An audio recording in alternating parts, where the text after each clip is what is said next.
How do you want an audience member to be changed after they've heard the speech? They're coming in someplace, and where do you want to take them by the end? So I think the first thing to do is to think about that idea of transformation and really what you want the transformation to be. Because until you've put it in words and really stated it, it's better to actually claim this is where I want them to be by the end. And then really changing them, it's like when you see a great movie, I mean, that you feel transformed by, then what you're doing is really trying to make a speech that really rises to the level of art. And in the best speeches, that's what happens. And so oftentimes you're using storytelling, you're using metaphor, you're using images, you're speaking not only to the intellect of the person in front of you, but to their heart and to their soul. And then it can be a transformation by the time you get to the end of your talk.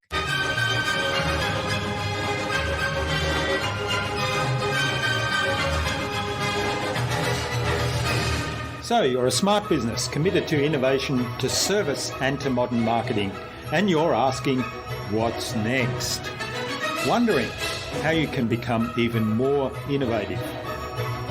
My name is Jürgen Strauss from InnovaBuzz, and this is the InnovaBuzz podcast, where we share all kinds of tips, advice and interview guests on all things innovation and leadership in modern marketing. Hi there, innovator.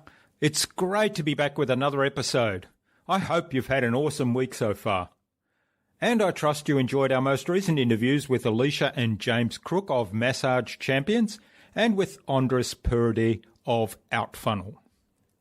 I'm really excited today to have on the InnovaBuzz podcast as my guest, Gigi Rosenberg, a public speaking coach, an artist coach, a writer and a solo performer. Gigi has 25 years of experience in corporate communications and fundraising, and her specialty is working with executives, with scientists, introverts, so both of those appeal to me, and with non-profit leaders and ambitious artists. She helps them deliver presentations with confidence and ease by helping them find their story, organise what they have to say, and homing in on their most important message. Today's episode is brought to you by the Transformational Marketing Hub, where you'll find a host of free and exceptionally useful information to help you transform your marketing. You can access the Transformational Marketing Hub by visiting innovabiz.co/VIP. Go check it out. It's free to join, and if you're already a member, then you just need to log in to get your resources. Otherwise, sign up. As I say, it's free to join and exceptionally useful. In our discussion today, Gigi talked to me about how focusing on your audience and on their needs, and also remembering to breathe, will calm you in any presentation or speech. We talked about getting clear about the transformation you want the listener to experience. And Gigi observed that everything is a performance. Without further ado then, let's fly into the hive and get the buzz from Gigi Rosenberg.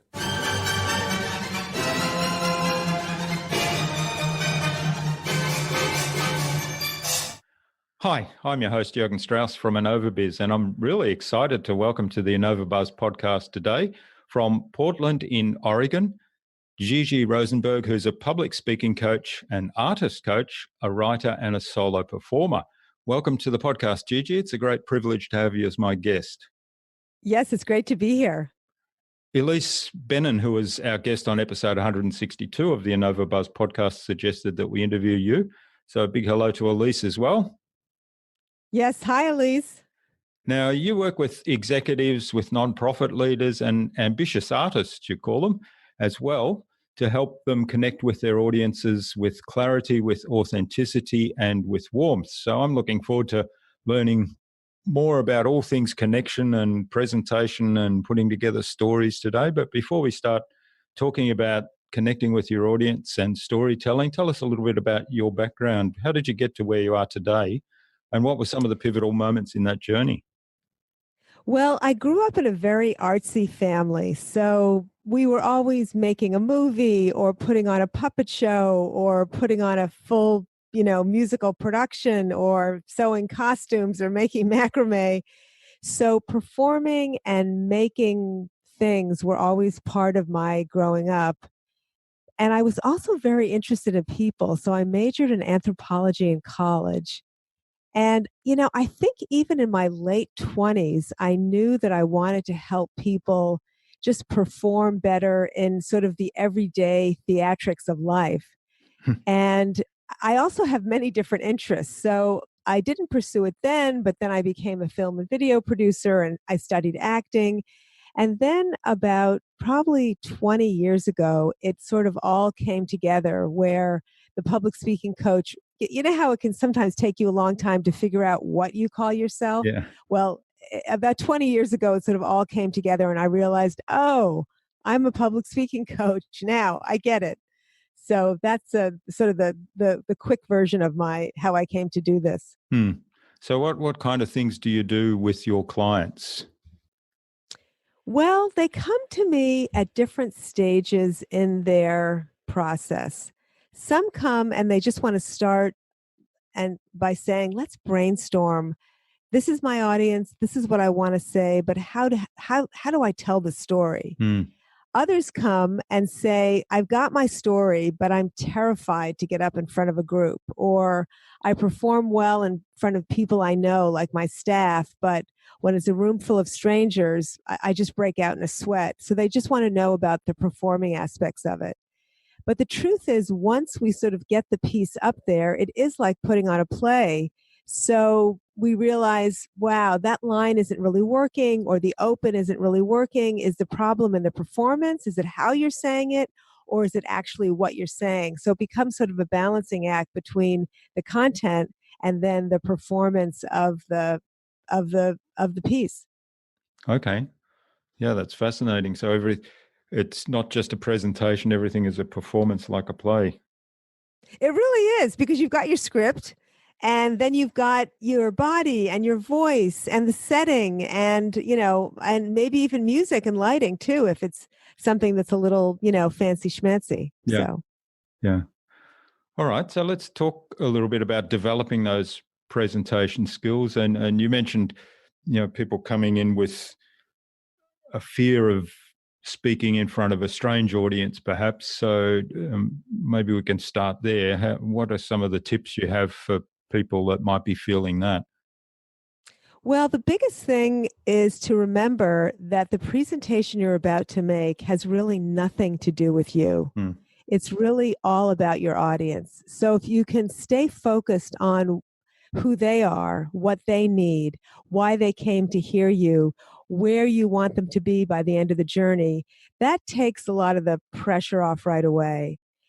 The other thing to do is to remember this sounds very silly, but it really is to remember to breathe. Because oftentimes what happens is we get nervous and we start to breathe like in a very shallow way.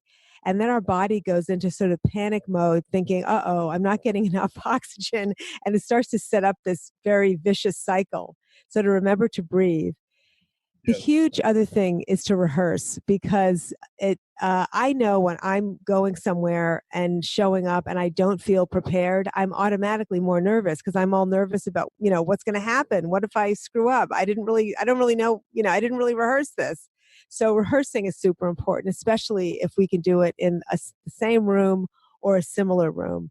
So those are just like three examples of some things that you can do, but try to stay in your body by breathing and being present is probably one of the best things. Hmm. Yeah, that's such great advice, and it makes a big difference. I mean, it's anything you do really. If you get uptight in your breathing, it kind of impacts on the performance of whatever it is. Oh, absolutely. Yes.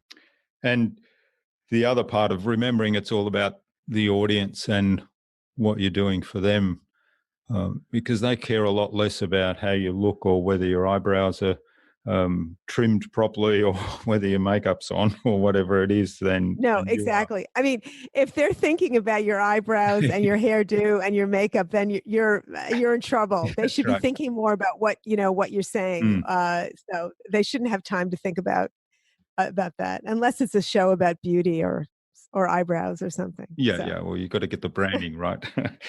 So, exactly. yeah, for me, sometimes the challenge is if I do a lot of rehearsal, and in the rehearsal, I'm working on, I want to get this bit really right and I want to get that bit really right. And then at some point, I might get to the point where say, I've nailed this now. Um, and I guess the answer probably is I haven't rehearsed enough. But then I can get in front of the audience and think, well, it's about them.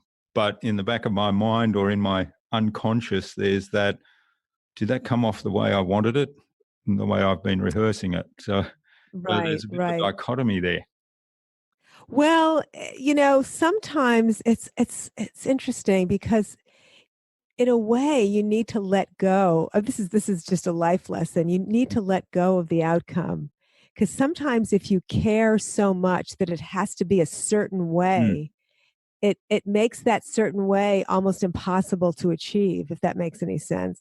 Yeah, yeah. I had an interesting And experience recently that was kind of spoke to that, which is I did a Toastmaster presentation, and I'm probably taking a risk here because the people in the club probably listen to this, but I had a presentation, and for various reasons, I'd rehearsed a speech, and there are a number of factors came into play that the week before the presentation, it turns out I had to actually do a different speech and a completely different topic. And it was actually a topic that was quite challenging.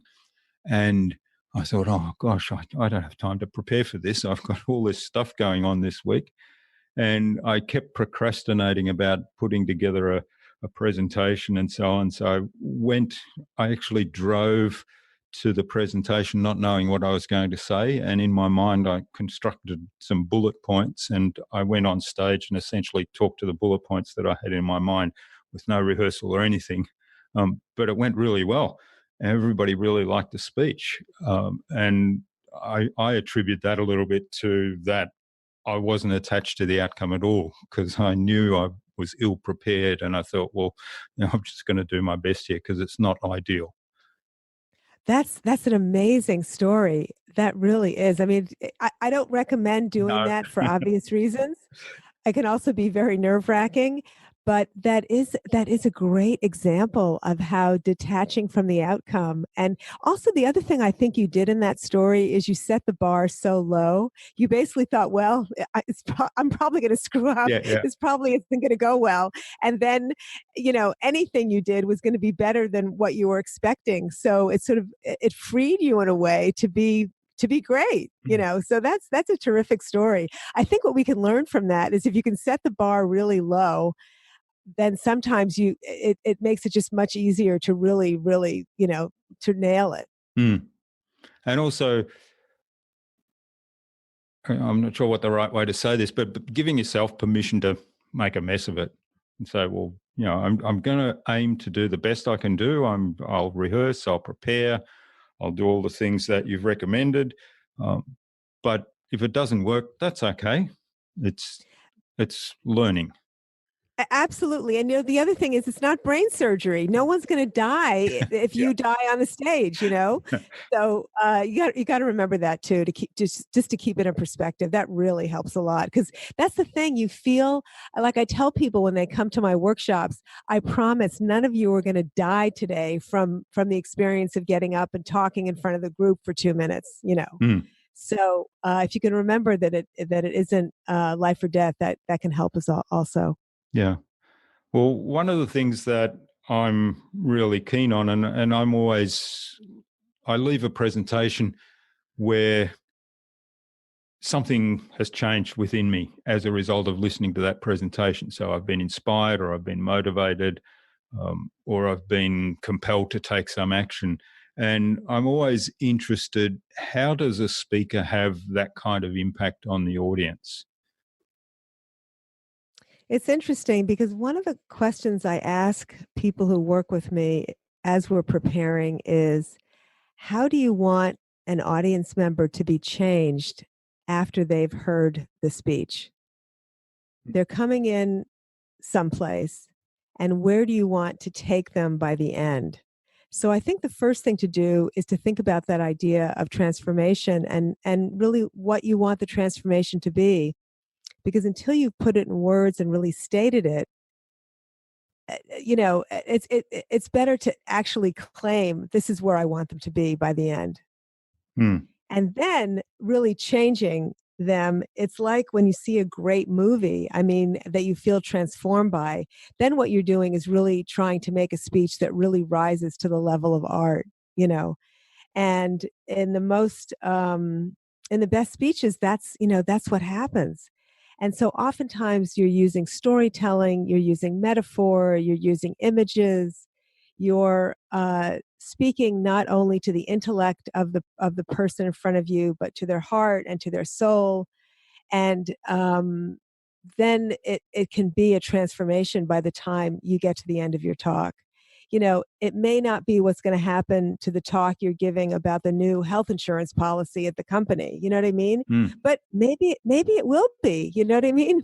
Maybe there's some way to add some motivational or inspirational or something behind that talk to get it there. But that's really rising it to the level of art, which it just can't always happen.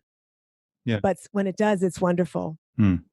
Well, I know that there was one person in particular in my corporate career that could do a presentation about a fairly dry topic in terms of, launching a new project or um, approaching a customer, changing business direction, whatever the topic might have been, but that was always a very inspiring presentation.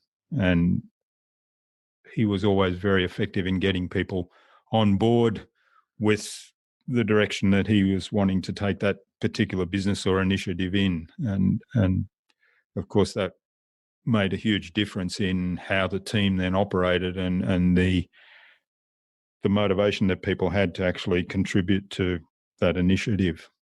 Whereas That's it. the opposite was, and this was unfortunately in the majority, was people would do a presentation and they'd bombard you with information, probably death by PowerPoint typically, and they struggle to get people aligned. Right. I don't know what he did, but sometimes it helps to ask somebody or to make it clear to somebody, this is why this matters to you, Mm. and also not to bombard them with everything, but think about what are the most important things that this person needs to get from this, and also to work on the transitions and how the story is shaped, even how the order that the information is delivered in can be so helpful. But also to really dig down to the meaning. Why is this important? Why are we talking about this? Why are we both spending our life energy in this room, with me talking and you listening? What are you supposed to get out of this? So sometimes it's even just focusing on the why Mm. that can make all the difference. Yeah, yeah. I so love that why question, and of course Simon Sinek has built his whole career around. Yes. Yeah. Yes. Okay, so you mentioned the use of story and the use of metaphors. One of the things I find quite challenging is to come up with a story that has an immediate relevance to the actual topic, like a story that may be from a totally different part of life, but that can then be used as a metaphor in a story. So, in particular, I have sorry, I have another podcast, Tales of Marketing Transformation, and essentially, I'm asking myself, okay, what's the transformation for the audience at the end of this episode? But the idea is telling a short story that's a metaphor for one particular lesson in marketing, and I'm really finding that quite challenging to make those connections in a way that has meaning for the audience. So what advice would you give So me? yeah, so in terms of story, what I like to think about is sometimes story makes people nervous, people who aren't storytellers, like, uh-oh, I have to tell a story. Mm. And it suddenly puts all this pressure on them that they have to tell something that's really funny or really witty or, you know, something. So what I like to do is break it down. Like, is there a character that this makes you think of? Or is there a scene that this makes you think of? Or did something recently happen to you that for whatever reason, like when we're brainstorming together, for whatever reason reminds you of this, of this topic you're talking about? Or is there a fairy tale you would tell about this, or an opera, or, something about this, so that we can come up with, so just getting the storytelling elements out there on the table, sometimes that can spark something.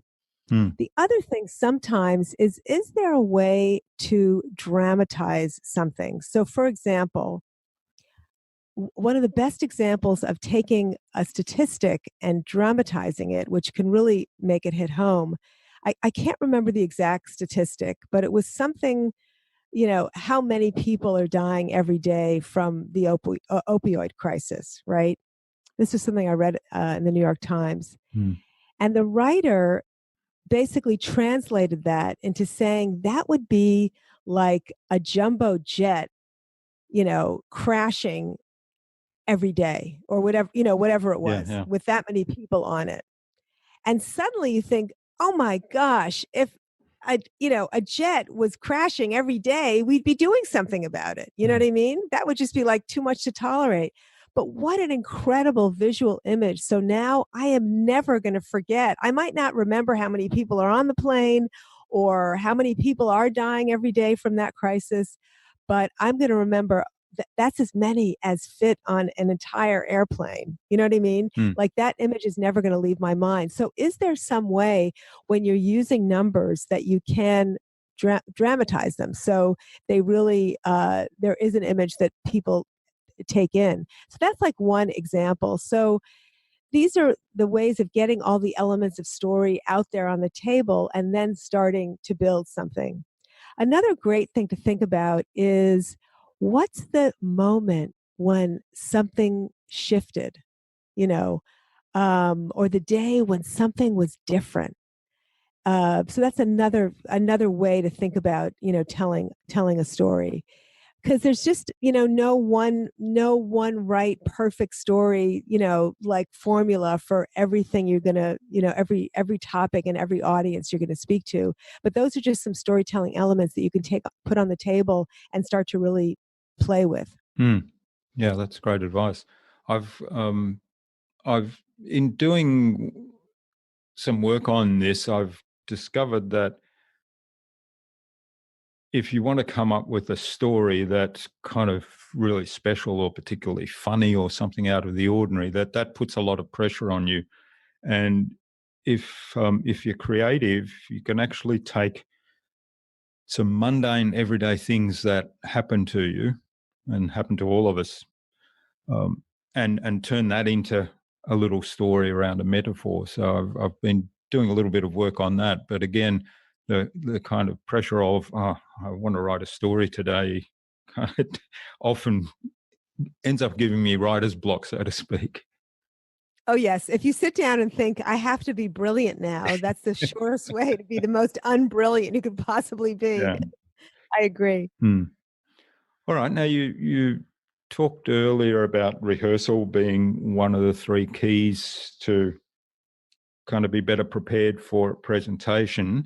So, what's your recommendation around rehearsal and memorizing a speech or a presentation versus, say, coming up with kind of a broader structural framework around that to enable you to um, present without memorizing? Right. My preference is to do a speech that's very conversational. So it really feels like a human being talking to another human being. So because of that, I don't recommend memorizing, Hmm. because I think unless you're an incredibly trained actor, it's very hard to make something memorized come across as if you're just having a conversation. Yeah. So instead, what I recommend is somebody just have bullet point notes, because then you can just use those notes to remind you, oh, yes, this is what I'm going to talk about next. And that's my transition. And once you've talked through it enough, you're familiar enough with it, but it's still not, you're not trying to remember the exact perfect way to say that phrase or that whole sentence and exactly how perfect you already, wrote it down. And the other thing is not to have something that's completely written out in full sentences and full paragraphs, because then it's very, very tempting to read it. Mm. And unfortunately, reading it doesn't sound conversational either, unless you're the Right. most Yeah. incredible actor, Mm. So to go from notes and to use those notes both in rehearsal and also during the talk. So what? You have to look down to remember what you're going to say next. That's totally fine. Mm. You just don't want to spend the whole entire talk just only looking down. Yeah. Yeah.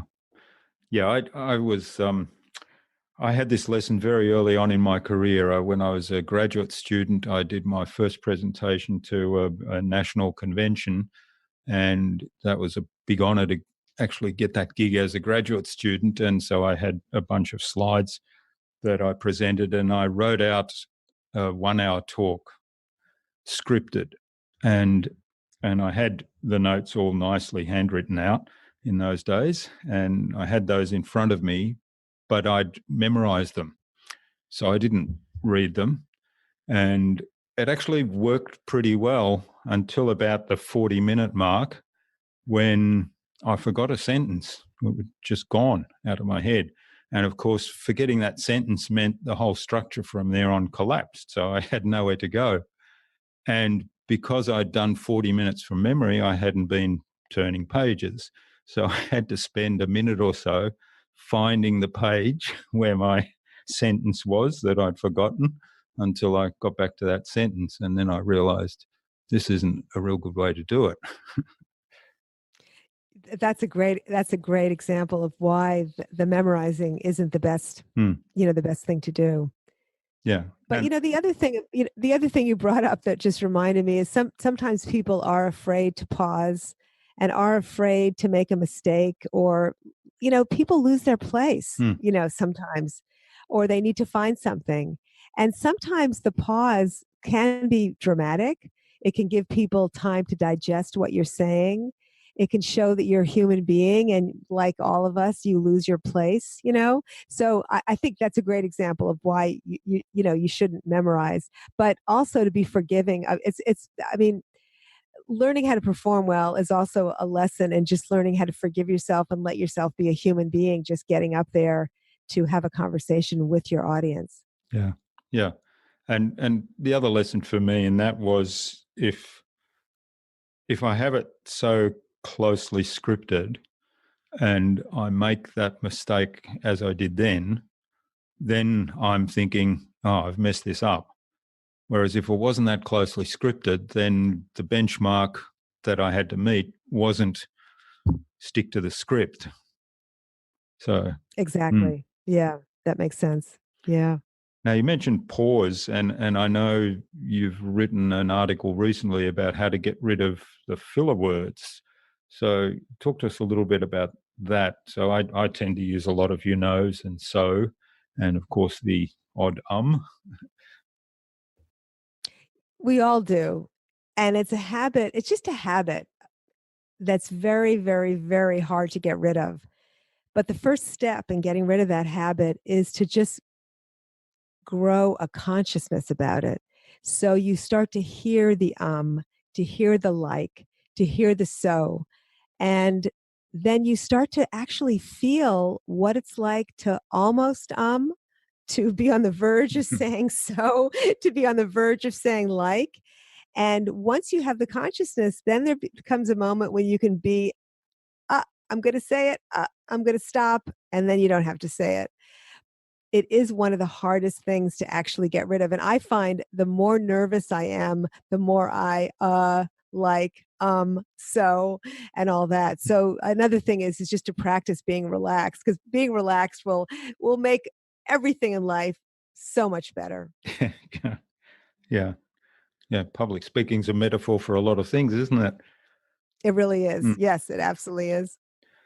So in terms of there we go, a presentation and a story as a means for doing training. What are your thoughts around a structure there that takes into account the adult learning model, which I think a lot of training still comes from the point of view of, I'm going to lecture you on this topic that I know about, rather than the concept of the question of what's the transformation, like you said earlier.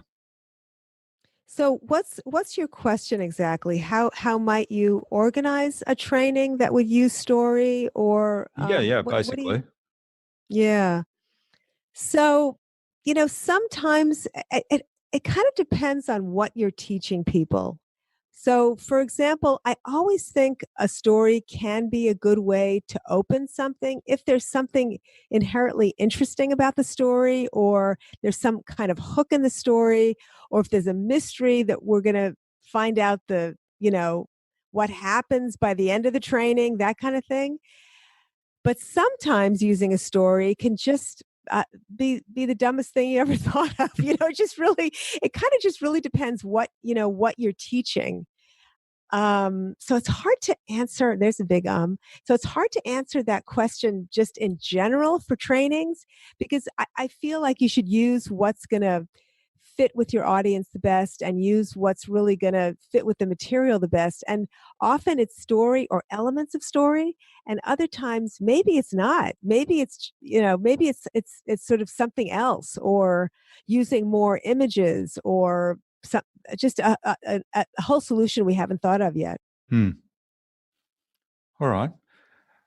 Well, I'm going to switch gears a little bit here. I know you spent, was it 3 months in Siena just recently, because we were trying to connect for the podcast earlier and we decided it wasn't going to work while you were in Siena. So what was the thinking behind moving there for a period of time? And I know you took your whole family there and basically transposed your whole life for a period of time. I did. I got the greatest gig I think you could ever get, which is, my husband is a professor at a liberal arts college, and they have a semester abroad program where they send the professor and his family with the 25 students who go on the semester abroad program. So we went to Siena with 25 students. They did homestays. We all studied Italian, and they studied art history and a whole lot of other things that they got credit for. And we were sort of I don't know what the word is. We were there, physically there. We weren't running the school, Yeah. but we were, I don't want to call us chaperones because it makes the students sound young, but we were just sort of there. We had the students over to dinner. We had parties. We were, on location. So Siena's actually, we had done this gig once before, about 13 years ago. So at that time we lived there 5 months. This time was 3 months. So it was someplace that I'd lived before. And now with all this technology, it was very, very easy to move my whole business over there, because this was mostly, even though I participated in many, many of the things, and also I got to live there, this was really my husband's, gig. So it was a great experience living in a completely, foreign culture. And I learned a ton about, communication. And one of the latest videos I shot was just about really thinking about who your audience is. Like, if they're not American, for example, Americans smile a lot. Italians don't smile as much as we do. So it got me thinking, maybe if you were going to be presenting to a group of Italians and you were American, you might just tone down your smile just a teeny bit. So it was great thinking about communications cross culturally while I was there, because I got to do that also. Yeah. Yeah, it's fascinating when you're in a different environment like that and you observe some of those little things that many people think are meaningless, and yet they can have an impact on how you interact with people and on the communications. Oh, absolutely. The one thing Italians love to do is at the end of a performance, they applaud. They really get into it. And then the performers, they take bows basically as long as the audience is performing. So they could take like 10 curtain calls, and there's just this formality to the ending, and we thank them and they thank us for being there, and then we thank them again and we keep applauding and they keep bowing. And I did learn something about how important it is to, at the end of your talk, to acknowledge their appreciation, and they bow to you and you bow to them. And because many, many people rush the ending of a talk. So I was able to translate so many things I saw there into really being a better coach. Mm. Yeah, that's great. All right. Well, I could go on talking for ages about public speaking and presentations and storytelling, but I think it's time we moved on to the buzz, which is our innovation round. And it's designed to help our audience, who are primarily innovators and leaders in their field, with some tips from your experience. So I've got 5 questions. Hopefully we'll get some really insightful answers from you that'll inspire the listener to go and do something awesome today. Great. So what's the number one thing you think anyone needs to do to be more innovative? I think it's to be able to put into writing or into words, articulating really what their big idea is. Because I think once it's down in words and once you can say it, then you start to refine what the actual idea is. So, you get the spark of an idea and it's in your head, and then you try to put it into words and you struggle and struggle and struggle. And then finally you find the words for it. And then you start telling people, then you start talking about it, then you start writing about it. And the more you do that, I think the actual words get better, but not only the words get better, whatever the idea is gets more and more refined. So it's really, I guess, living in the struggle of articulating what your big idea is. I think that's the best tip I can give for that. That's great. Yeah. And of course, you mentioned as you start telling people about it as well. And of course, that interaction then gives you some feedback on the idea, which often improves the idea as well.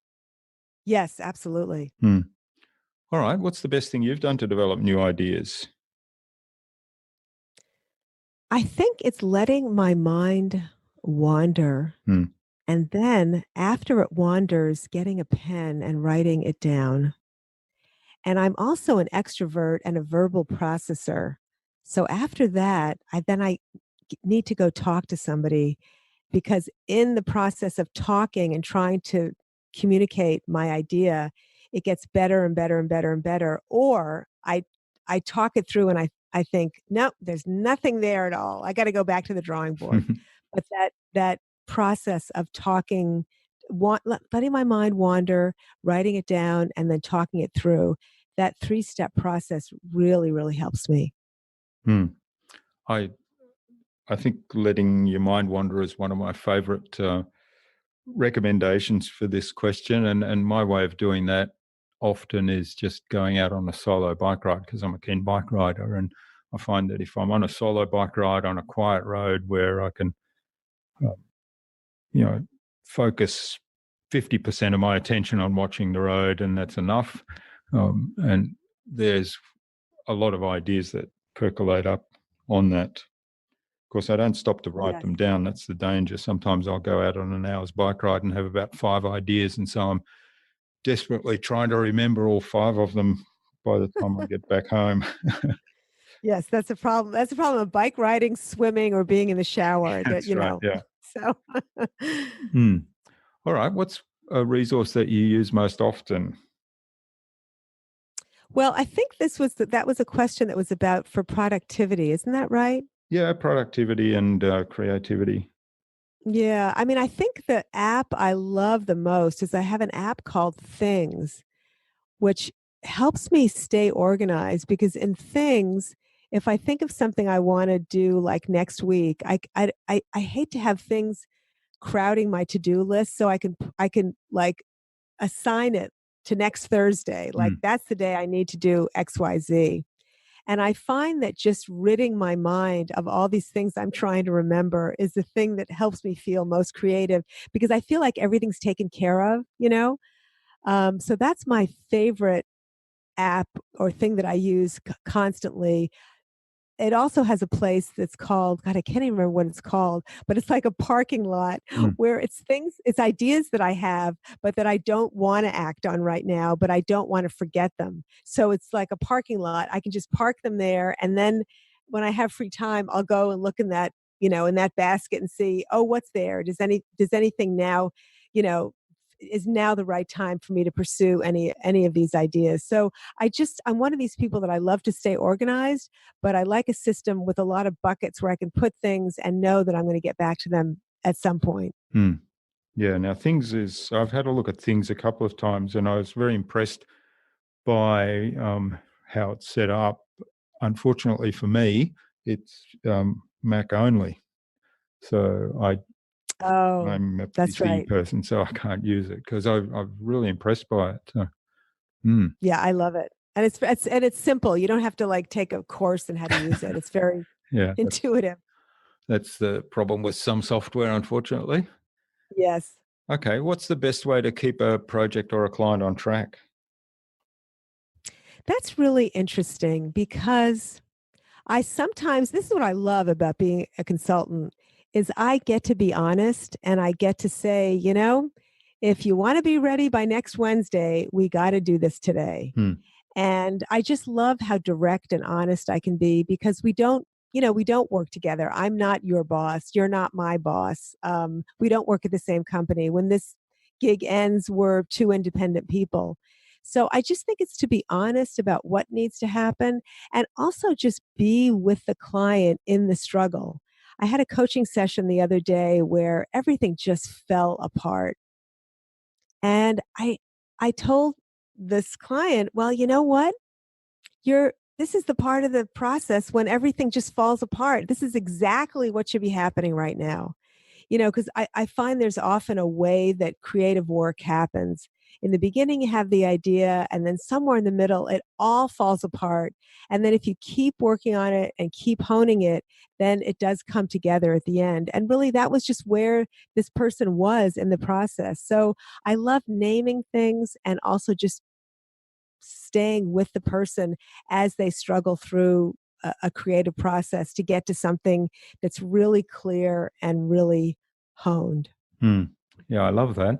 Um, you mentioned earlier in developing new ideas and writing them down and articulating them, and the struggle that um, articulating that idea then contributes to actually developing it and building a better idea. So it it is part of the creative process, isn't it? It is that struggle of articulation and clarity. When something feels like it didn't take much time to do, like it's so simple and beautiful. We all know that that took a lot of Mm, time to get to somebody to get to something that just felt so light and so clear and so simple that to get there is hard work. yeah, and also, we talked earlier about the learning experience. And I think the learning experience, there's a struggle period there as well, and people kind of give up often at that point and say, "Oh, this is too hard for me." But to me, it's that again is the point where, okay, now we've hit the boundary, and to break through, we've got to embrace that struggle and work at it, and then we'll break through. Right. Or we think there's something wrong if there's a struggle. And often that's the best sign there could be. You're onto something and it's hard and that's okay. Hmm. Okay, what's the number one thing anyone can do to differentiate themselves? It's to really think about what makes you unique. What do you do that nobody else does? How do you think about things? What's important to you? What's your style? What's your taste? And I think being able to, for example, using myself as an example, I'll say to somebody, my style is that I help people be more authentic and be more warm. So if you want to give a talk that's just doesn't have those, if those qualities don't matter to you, I'm not the right coach for you. But if you're looking to have a conversation with your audience, be conversational, come across like a human being, really connect. I mean, everybody wants to connect with their audience, but connect in that way, then I am a coach where I care about that stuff. And that's the stuff I'm really going to work with you on. So I think it's really standing your ground and saying, this is what I believe. This is what I think is good. This is my taste, so that people can really get, oh yeah, that's who I want to work with. All right. That's great advice. And there's a bunch of really good questions there in terms of getting clear about what does make you unique. Well, thanks, Gigi. This has been really great. I've thoroughly enjoyed this. Now, where can people reach out to learn more about you and perhaps even get in touch to say thank you for what you've shared today?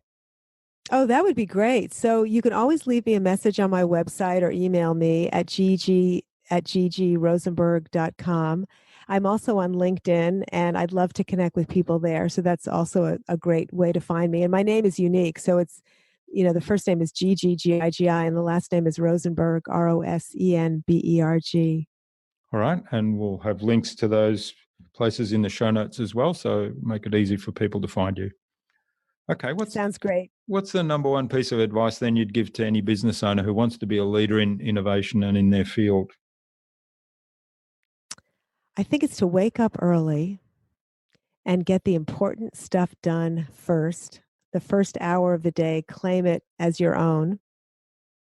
And then to always be articulating and talking and writing about what it is that you do, because the more you do that, the clearer it gets for your clients, but more important, or as important, the clearer it gets for you.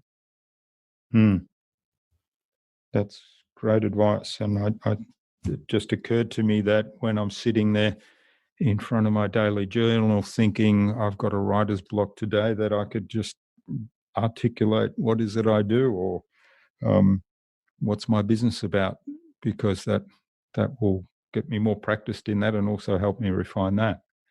Yes, I agree. And then other ideas will probably pop up once you start writing. That's when things happen. Yes, that's the beauty of writing. Okay, finally, who would you like me to interview on a future InnovaBuzz podcast, and why? Oh my goodness. I think I forgot to think about this ahead of time. I am going to have to think about it and get back to you, because I want to give you some good names. I'm sure I love meeting people, and I know a lot of great people, but I forgot to do my homework on that and come up with some names. So I will get back to you. All right. We'll look forward to hearing some good suggestions there. Great. Good. So thanks so much, Gigi. We had a little bit of a problem getting connected early today. The technology wasn't quite what I was expecting, but we managed to get there. So thanks so much for your patience, and also for sharing your time and insights with us so generously today. Oh, thank you. It was a pleasure. Yeah, so let's keep in touch. That sounds great.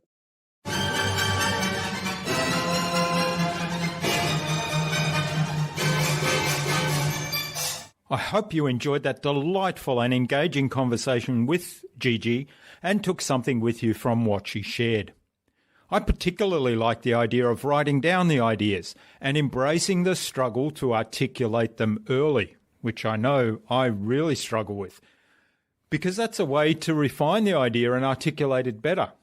This can obviously be applied to presentations and stories as well. I'd love to know what you took away from Gigi's interview. Leave a comment below the blog post, which you can find at innovabiz.co/Gigi Rosenberg. That is GigiRosenberg, all lowercase, all one word, innovabiz.co/Gigi Rosenberg.